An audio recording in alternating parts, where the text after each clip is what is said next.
What is up, movie buffers? It is I, Mark, aka the Movie Buffer, back at it with a new video today.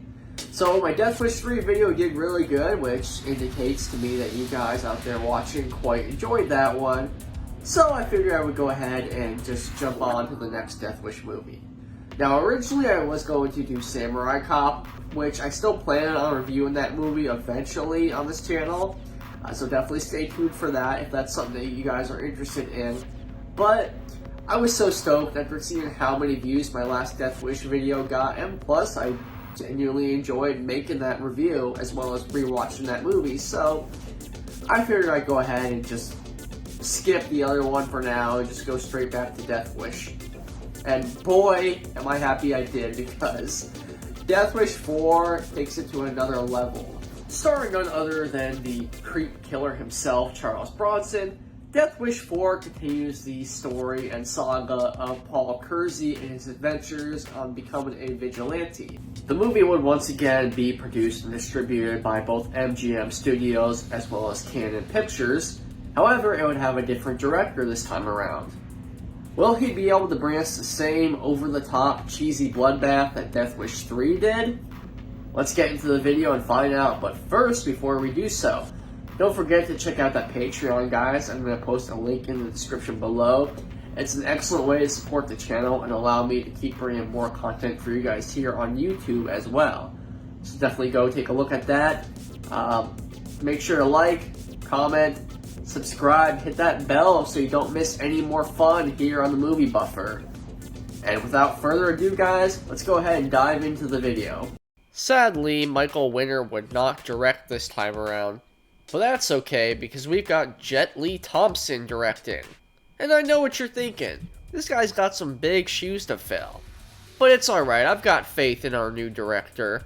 Also, looks like we get a subtitle this time, Death Wish 4 The Crackdown. And leave Connie's hair out of this movie, she's very sensitive about it. After the massacre that occurred in Death Wish 3, in which half of New York City was literally obliterated by Charles Bronson, Paul Kersey has decided to settle down and live the quiet life. So naturally, he decides to move to the quietest, most remote place in the country, Los Angeles.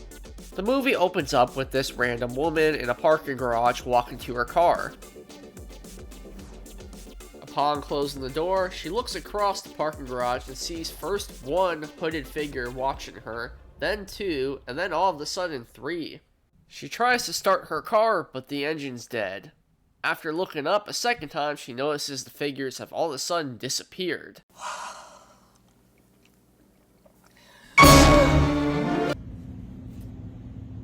Psych!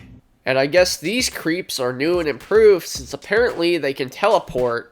Also, one of them totally looks like Steven Seagal. They proceed to smash the living daylights out of her car via some crowbars and eventually drag her out onto the streets in an attempt to assault her. Of course, it figures this is a Death Wish movie after all. Fortunately, this assault is disrupted by the man himself.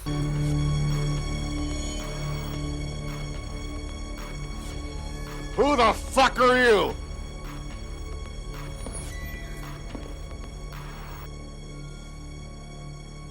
Death Wish?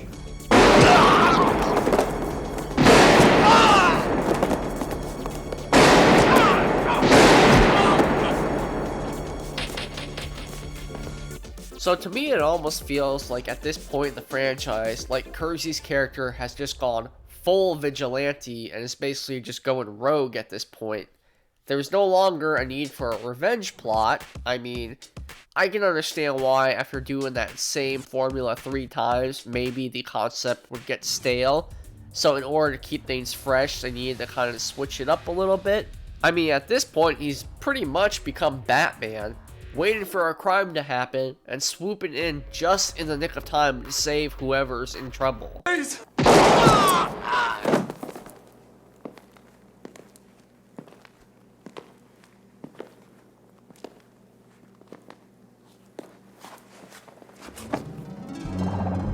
Oh my god, they've Superman 3'd us! Nah, just kidding. Turns out this was all just a dream sequence.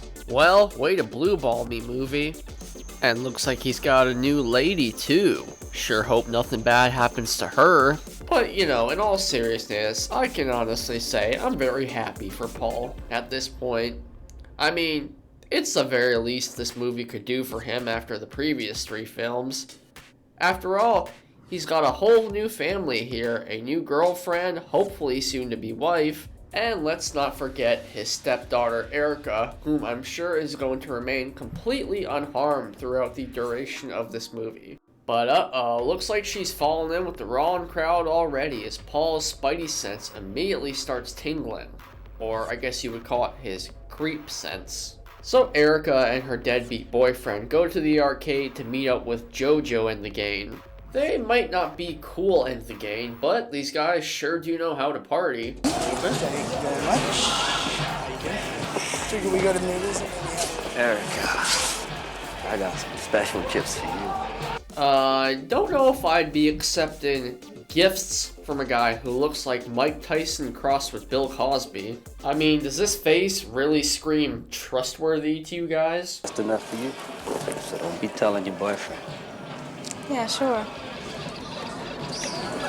She's had a cocaine overdose. It's ridiculous. Erica doesn't use drugs. I'm afraid she gets it now. Yeah, well, I mean, tell that to JoJo Cosby. Honestly, I'm pretty surprised he didn't roofie that shit as well. Anyway, if you didn't already see this coming, Erica ends up dying from a cocaine overdose. And I gotta give this film credit for getting straight into it. I mean, normally with most revenge movies, they take at least 20 to 30 minutes before somebody dies, which then sparks the killing spree that the protagonist goes on. But not with Death Wish 4. We ain't got time for that shit. Alright, time to go kill some creeps. So Kersey notices Erica's now ex-boyfriend's car outside and decides to follow him. The two arrive at the arcade we saw earlier, and the ex goes to confront JoJo. He threatens to turn JoJo into the police, but then he pulls out a knife and stabs him. By the time Kersey arrives on the scene, he's basically bled out. JoJo spots Kersey and a chase ensues.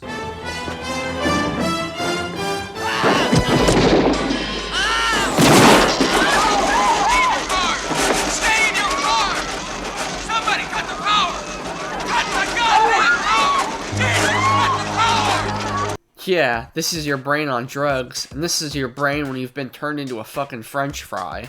The following morning, Paul arrives home and finds some fan mail. He then gets a phone call from a stranger threatening to turn him into the police if he does not agree to meet up with them. Who is this? I think we should meet to discuss something of mutual interest. I'm not going anywhere until I know who this is and what the hell it is you want. If you refuse, I'm going to tell the police everything I know, and I know quite a lot. Do I have your attention now? Alright, well I guess we know what Simon Gruber was up to before Die Hard with a Vengeance. In all seriousness though, I find this to be a tad confusing because while he is technically doing vigilante work, which is obviously against the law, Kersey, to my knowledge, is still working in line with the police force, unless he's decided to go rogue, which it was never really established, at least as far as I noticed, whether he was or not. So what does this guy really have on him that he could honestly turn him in for? So Paul gets taken to the mansion of a secretive tabloid publisher named Nathan White. White says that his daughter became addicted to drugs and eventually died of an overdose, which we already know. However, he has a secret mission for Paul, and that is to wipe out all the drug trades in Los Angeles. Apparently there are 2 major gangs competing for the local supply. Now this might sound like a bit of a stretch, but if this means we get a killing spree like the one at the end of Death Wish 3, I am 100% for it. I want you to kill someone for me. Sure. Now I can either shoot them in the head, or I can set up an elaborate booby trap that will rip their teeth out, but I'll have to charge extra. And please, no flash photography. Erica was only 5. I made a promise to her. And no matter what happened, she would always come first. I let her down. Yeah, I hate to break it to you, lady, but I think your first mistake was getting involved with this guy here. I mean, let's face it, most female characters in this franchise don't exactly have the best track record when it comes to, you know, not dying before the film is over. Anywho, Kersey agrees to go along with White's plan, and White hires him to take care of the gangs and drug lords, supplying him with all the weapons and ammunition as well as money that he may need. Kersey's first target is the gang led by Ed Zacharias. Kersey manages to infiltrate the party at his mansion by going undercover as a bartender. Oh, shit. Who invited them? I did. It's my party, remember? And yes, that is a super young Danny Trejo you see in the background. Looks like they're having a meeting with the fuck me guy from RoboCop. Kersey manages to bug one of the phones before Ed and his goons arrive. Ed then whacks one of his colleagues. And no, not like that, you perverts. I meant he whacks them as in he kills them. Take care of it. Oh, no. Don't worry about it. I'll take care of that fuck personally. All right. Rodriguez was not skimming. You were.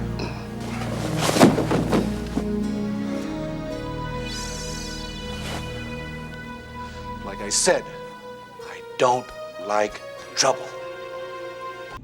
Alright, I mean, point taken, I guess, but was the whole stabbing thing really necessary? Unfortunately for Paul Kersey, he's not nearly as good at being stealthy as he is at killing people, and he gets discovered by the rest of the group while in the bathroom. Ed orders him to take the body out of the building, along with one of the henchmen, whom he tells to kill Kersey once the body is disposed of. Yeah, right. I don't know nothing. Good. Since you're here, why don't you help him carry out the body?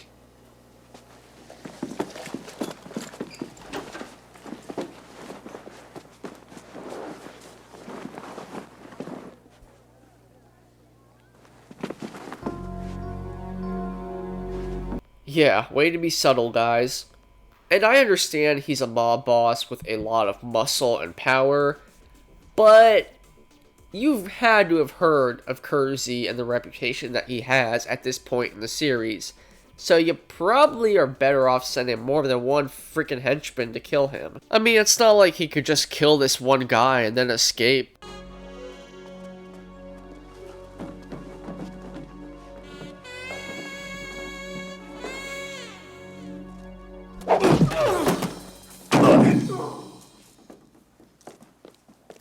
Alright, well his cover might have gotten blown, but his mission was still a success in terms of bugging the phones. So what's your next move, Kersey?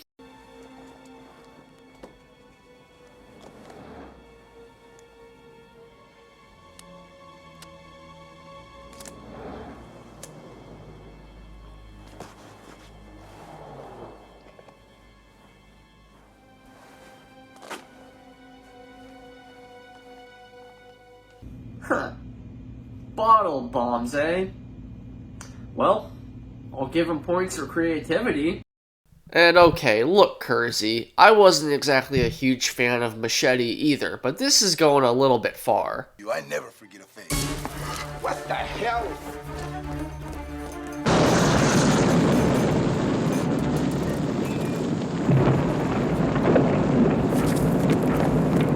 So after taking out 3 of Ed's enforcers, Kersey acquires his next target, drug pusher Max Green, whom he encounters while in a video store. You see, kids, there used to be this thing called video stores back in the day where you could go and actually rent physical media, including video games. Seriously though, the day that someone younger than me asks me what Blockbuster was, I'm gonna cry my eyes out. I mean, I don't make the kids use drugs. It's their choice.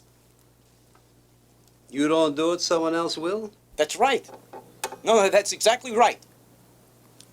How many? I mean, what? How many children have you killed with this shit?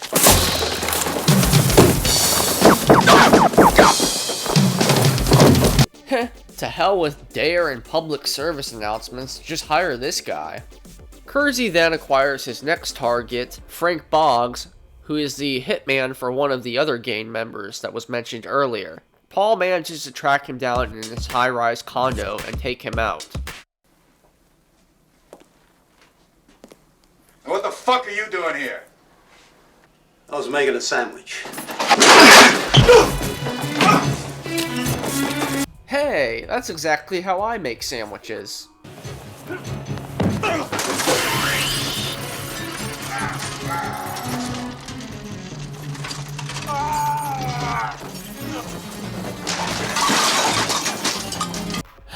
Come on, dude, you're getting your ass kicked by a 70-year-old. He's such a jerk. I wish he'd drop dead.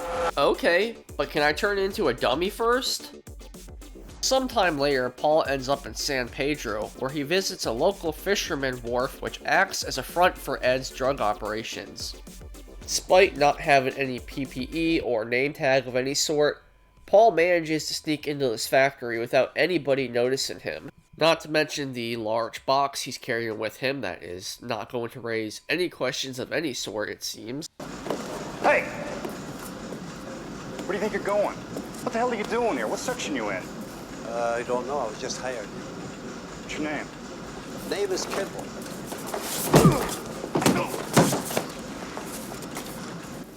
Hold it. You don't belong in here. Well, I was told to put this in there. Here, lunch? Okay, you guys should probably stop questioning him at this point. He clearly takes offense to it. Ooh, yeah, cocaine stuffed fish, my favorite. Hey, you!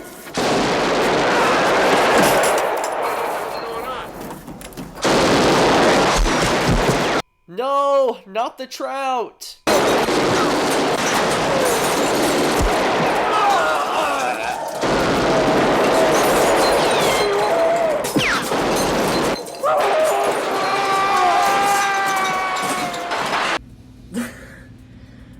Alright, well, at least now I know what the Wilhelm scream would have sounded like if it was recorded by Goofy.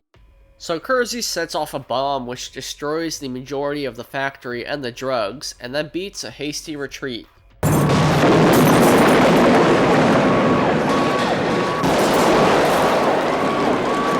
But uh-oh, looks like the police are onto him, and what makes matters worse is that these are corrupt cops who are apparently being paid off by Ed and his goons. Paul's base of operations is eventually discovered by one of the detectives, whom approaches him and demands to know who he's working for.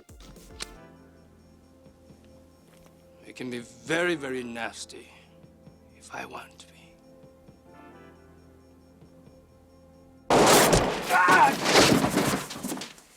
Yeah, but I bet you can't shoot somebody through a desk without even aiming. Both gangs meet up at an oil well in the desert, which turns out to be a trap set by Kersey. Tony!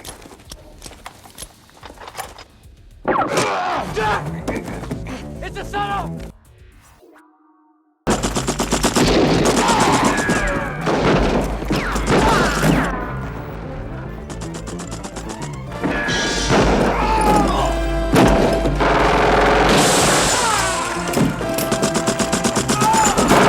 And shit, with their numbers dwindling this fast from friendly fire, Kersey might as well stop shooting and just let these guys kill each other. And let's not forget about our explosions.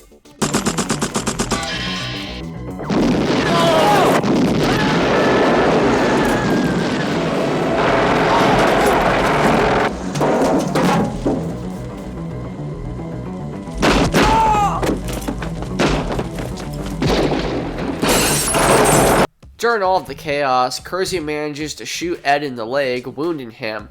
But he doesn't kill him right then and there. After all, this is an 80s action movie. So our hero does have to get one last one-liner in before making the kill. I don't even know the girl. I do. So, happy ending? Actually, not quite. We still have another 20 minutes left in the film's running time. So, in a twist that I have to say I honestly did not see coming, It is revealed that the Nathan White who hired Kersey to go on the vigilante mission was actually an impersonator. Kersey narrowly escapes death after White's limo driver steals his car, leaving him locked inside of the limousine with a time bomb set to explode.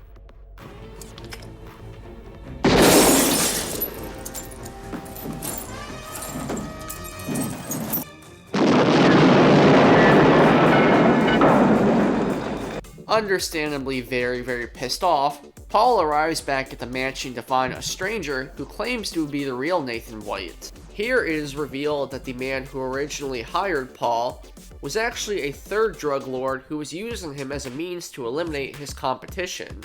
After leaving White Manor, Kersey is pulled over by two cops whom he immediately recognizes as impersonators working for Nathan White. He allows them to escort him into their squad car before making his move. Shoot the son of a bitch! Okay, that's enough trees right there!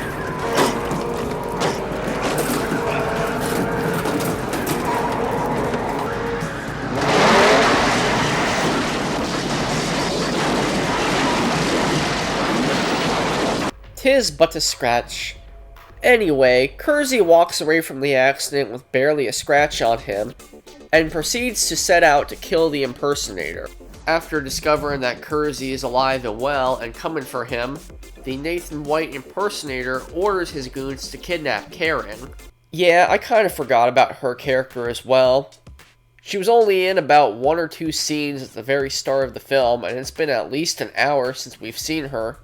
Kersey arrives home to find the partner of the corrupt officer who was killed earlier holding him at gunpoint. The phone rings, and the answering machine picks it up, revealing it to be the Nathan White impersonator. He tells Kersey that he has his wife, and that he won't kill her as long as he turns himself in. Of course, the police officer holding a gun to his head presents a bit of an issue with this, so... Hello. Put down that phone. Hello. Works for me. And good to know Paul Kersey has an entire armory inside of his fucking refrigerator.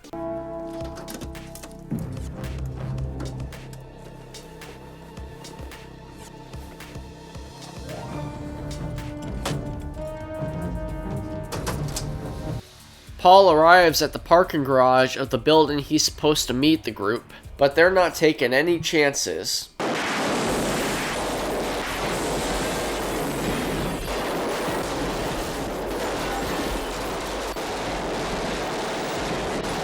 He's not in that car.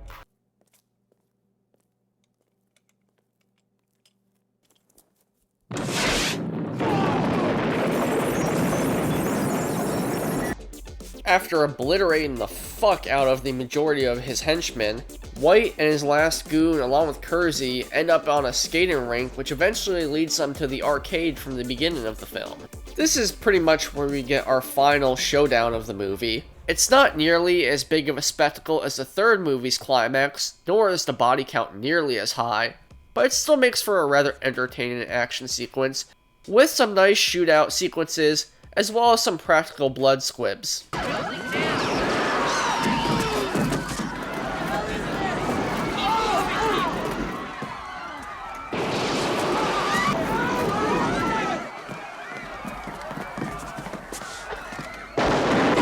After taking out his last few henchmen, Kersey follows White outside. Karen tries to make a run for it, but ends up getting shot in the back and killed. Well, that's a twist I didn't see coming. However, it does make for one downer of an ending. Paul, I am so sorry for your loss. Alright then. You know what, just forget that I said anything. Alright, well, not much of a happy ending this time, but at least he got the job done.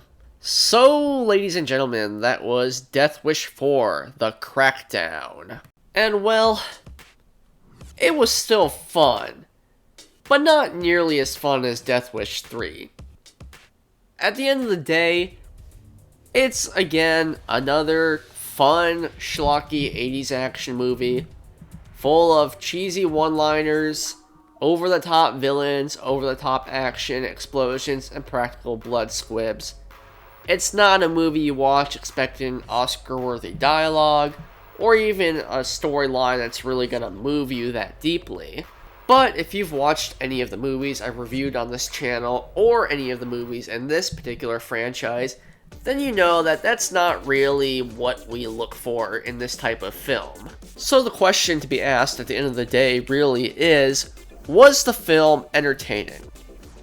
For the most part, yes.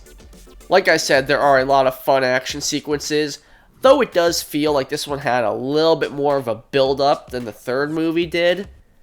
Also, the finale, like I mentioned earlier, while still fun in this one, is not nearly as epic as it was at the end of Death Wish 3, and I feel like this movie, as a result, kind of falls a little bit short of itself, because if you're gonna go with an over-the-top premise such as this, you might as well go all out, like that third movie did. Death Wish 4 also suffers from having an antagonist that doesn't make for the most interesting villain. Granted, the villain in Death Wish 3 didn't have a whole lot of depth to his character either, but at least he had a sort of over-the-top charm to him and charisma, which unfortunately is lacking in this fourth film's antagonist. I gotta admit, there were a few twists and turns throughout the plot that kind of took me by surprise. The biggest ones, of course, being the reveal of Nathan White's impersonator being the true mastermind behind the scenes, as well as the one who had Erica killed in the first place. Also, having the love interest die at the very end of the movie was definitely a bold choice, though it did make for a bit of a downbeat, depressing ending. Still though, Death Wish 4 makes for a fun, schlocky action movie. And if you enjoyed those first three films, chances are you'll like this one as well. Anyway, that's all for this one, guys. And like we say here every day, ciao for now.